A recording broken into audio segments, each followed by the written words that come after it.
Amen?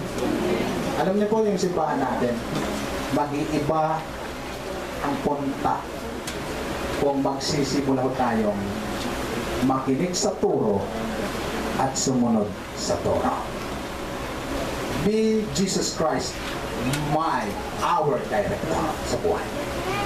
Si Lord sana ang direktor sa buhay natin. Dahil naniniwala ho ako, pag sigat ang direktor sa buhay natin, hindi ho tayo mapapahamak. In fact, nasasabi niya, peace in your life, life forever. Lalalim pa ang relasyon natin sa Diyos. Righteousness will be like a waves on the sea. Dati-rati wala tang weave. Ano ka na, ito nga nga flat. Wala kang identity. Pero ngayon na nasa kay Kristo ka na, biglang nakita ang bagong buhay mo. Nagkaroon ka na ng waves sa buhay. Kaya yung waves sa buhay mo, huwag mong patitigil. Amen? Dapat palaging nakataas ang wave. Yung righteousness mo palaging nakataas. Huwag mong relax na tayo ngayon. Hindi pa darating si Lord. Huwag lang tayo maging faithful. Huwag tayong maging obedient. Maniwala kayo. Walang wave na darating sa'yo. Instead peace, trouble will come. Instead righteousness, hindi na lang wave. Ang tawag doon ngayon, pag matas ng bagyo, storm surge. Di na. Active storm day, pampata yun. Kaya ayaw nila magkagana. Gusto na yung wave na your righteousness.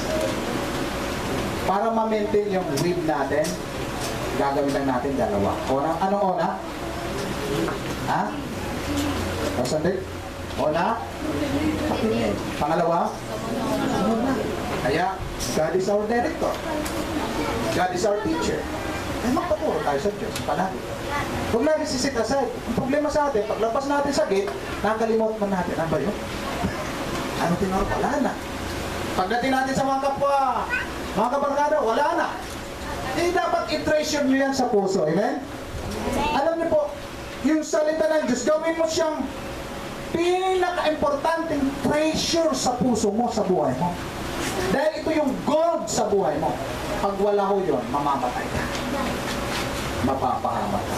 Kaya sa mga ganito, gusto kong maunawaan ninyo na mahalaga magkaroon mo kayo ang salita ng Diyos sa pamamagitan ng Diyos.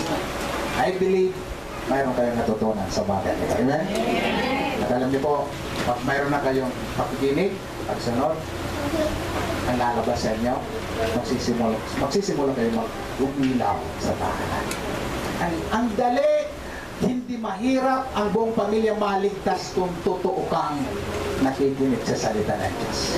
Ako hindi ko naniniwala na mahirap, madali yung pamilya, yung ibang hindi pa Christian pamilya, hindi mahirap dali na kung nakikinig ka lang sa salita ng Diyos. Pero kung hindi ka talaga totoo nakikinig, ang hirap. Bakit? Eh, meron mo naman, sisiris ka sa tahanan ninyo. Off and on, pag ganun-ganon, wala mangyayari. Kaya kailangan natin ng tuloy-tuloy. Sabihin natin tuloy-tuloy. Righteousness, tuloy-tuloy. Yung peace, tuloy-tuloy. Yung pagkikinig, tuloy-tuloy. At saka yung obedience, tuloy-tuloy tayo. Ano mangyayari? Blessings will come.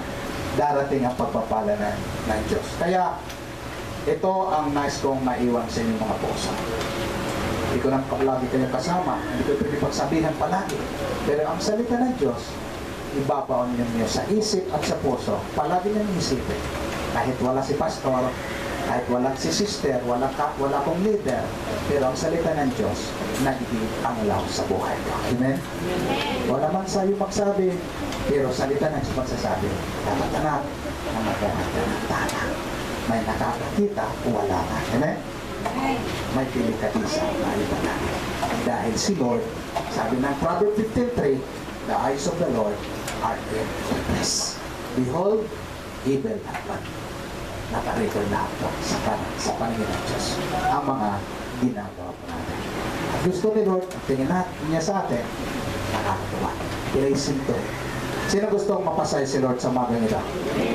Simulan natin sumunod sa Kanya. Tumayo po tayong lahat.